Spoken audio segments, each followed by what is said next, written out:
Τα διαλυτικά. Γεια σας παιδιά, σήμερα θα δούμε τι είναι τα διαλυτικά, πότε τα χρησιμοποιούμε και πότε δεν είναι απαραίτητα. Λοιπόν, ας τα πάρουμε με τη σειρά.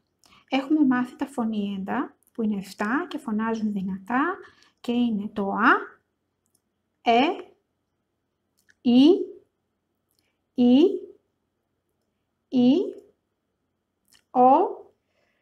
ο.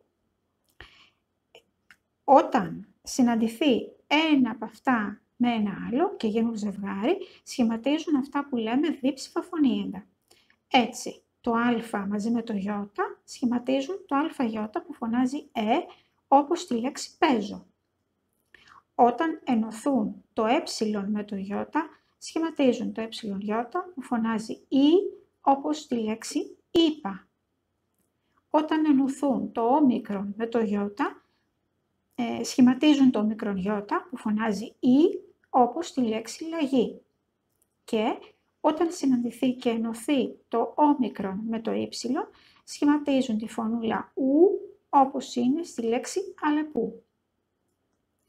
Όταν πάλι ενωθεί το α ή το ε με το y, με το ή το y, μιλάμε για συνδυασμούς. Έτσι, μιλάμε για το αι που άλλες φορές φωνάζει αβ, όπως τη λέξη αύριο, και άλλες φορές αφ, όπως είναι στη λέξη αυτός. Και το ή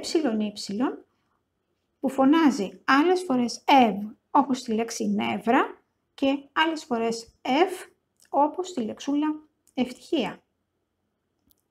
Υπάρχουν όμως φορές που δεν διαβάζονται μαζί, παρόλο που βρίσκονται το ένα δίπλα στο άλλο. Δεν φωνάζει δηλαδή το αι πάντα και τότε πρέπει να διαβάσω χωριστά το α από το ι και να πω άι. Δεν φωνάζει μαζί, παρόλο που είναι το ένα δίπλα στο άλλο, το ει δεν ακούγεται ι και τότε πρέπει να διαβάσω έι. Το ίδιο και με το όμικρον ι. Δεν ακούγεται ι και τότε πρέπει να διαβάσω χωριστά το ο από το ι και να πω όι. Το ίδιο και με τους συνδυασμούς.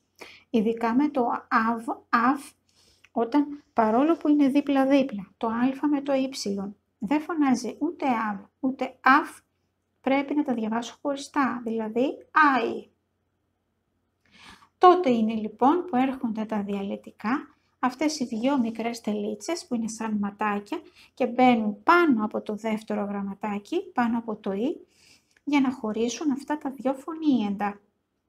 Και τώρα διαβάζονται «αι», «έι», «όι», «άι», με το «y» σε σπάνιες λέξεις, σε σπάνιες περιπτώσεις. Έλα λοιπόν να δούμε πρώτα παράδειγμα με το αι. Αν είναι μαζί, αν όχι, θα χρειαστούν διαλυτικά. Να θυμάσαι ότι πάντα βάζεις πρώτα τον τόνο στη λέξη και από εκεί μετά βλέπεις αν θα σου χρειαστούν διαλυτικά ή όχι. Ωραία. Θέλουμε να πούμε μαϊμού, μπήκε ο τόνος, όμως επειδή δεν θέλω να πω με μου, χρειάζονται διαλυτικά, γι' αυτό και βάζω. Γαϊδουράκι. Πρώτα ο τόνος. Δεν λέει γαϊδουράκι, γι' αυτό πρέπει να χωρίσουμε το α από το ι και μπαίνουν πάλι διαλυτικά. Νεραϊδούλα, μικρή νεράιδα. Ο τόνος πρώτα είναι στο ου. Και πάλι δεν θέλω να λέω νερεδούλα, θέλω να χωρίσω το α από το ι, γι' αυτό και να τα διαλυτικά που το κάνουν. Νεραϊδούλα. Πάμε να δούμε τώρα το όι ή το όμικρον ιώτα. Αν διαβάζονται μαζί, ωραία. Αν όχι, θα χρειαστούν διαλυτικά. Πρώτα τον τόνο. Κοροϊδεύω. Δεν είναι κοροϊδεύω, λέει κοροϊδεύω. Πρέπει να βάλω διαλυτικά. Και έτσι, κοροϊδεύω. Πάμε να δούμε τώρα τι γίνεται με το ε και το ι. Έχουμε τη λέξη θεϊκός. Σημαίνει πολύ ωραίος. Θεϊκό φαγητό, πολύ ωραίο φαγητό. Πρώτα τον τόνο. Θεϊκός. Όμως τώρα δεν λέει θεϊκός, λέει ηθικός. Άρα και διαλυτικά. Και έτσι χωρίζω το από το και λέει θεϊκός. Υπάρχουν όμως φορές που μπορεί πάνω από το να συναντηθούν και τα διαλυτικά και ο τόνος, δηλαδή να μην φτάσει μόνο ο τόνος, αλλά ούτε και τα διαλυτικά μόνα τους. Έλα να δούμε κάποια παραδείγματα. Εδώ, ας πούμε, θέλουμε να πούμε φαΐ. Βάζουμε φυσικά πρώτα τον τόνο, αλλά πάλι, αν το αφήσω έτσι, θα λέει φε. Γι' αυτό χρειάζονται και διαλυτικά. Βλέπεις, και ο τόνος και τα διαλυτικά πάνω από το ίδιο γραμματάκι. Ωραία. Εδώ τώρα θέλω να πω, όπως κατάλαβες, σαΐτα. Πρώτα τον τόνο, μην ξεχνάς. Ωραία. Τώρα όμως δεν λέει σαΐτα, λέει σέτα. Άρα και διαλυτικά. Εδώ θέλω να πω καΐκι. Τόνο πρώτα. Ωραία. Όμως τώρα λέει κέκι. Οπότε και πάλι χρειάζονται και διαλυτικά. Ωραία. Κάποιες φορές λοιπόν, πρόσεξε, γιατί ο τόνος φτάνει για να χωρίσει τα δύο γραμματάκια και τότε δεν χρειάζονται καθόλου τα διαλυτικά. Πότε όμως, αν ο τόνος είναι στο πρώτο γραμματάκι, στο α δηλαδή και όχι στο ι, στο και όχι στο ι, στο ο και όχι στο ι, τότε πρόσεξε τι πρέπει να κάνεις. Τι πρέπει να κάνεις, ας πούμε στη λέξη cake, φωνάζει στο αποκλείεται να διαβάσω kick, γιατί αν ήταν εψιλονιώτα, ο τόνος έπρεπε να είναι στο ι. Δεν είναι όμως, γι' αυτό ο τόνος φτάνει για να τα χωρίσει. Δεν θα χρειαστούν διαλυτικά. Δηλαδή όταν τονίζεται το πρώτο γραμματάκι και όχι το ι, τότε είναι αρκετό και δεν βάζουμε διαλυτικά. Ας πούμε στη λέξη νεράιδα. Πρώτα τον τόνο. Χωρίστηκαν, δεν χρειάζονται διαλυτικά. Όπως και στη λέξη ρολόι. Πρώτα τον τόνο βάζω. Χωρίστηκαν. Αν ήταν τονισμένο το «η», τότε θα φώναζε «η» όμικρον γιώτα. Όμως τώρα ήρθε ο τόνος και τα χώρισε.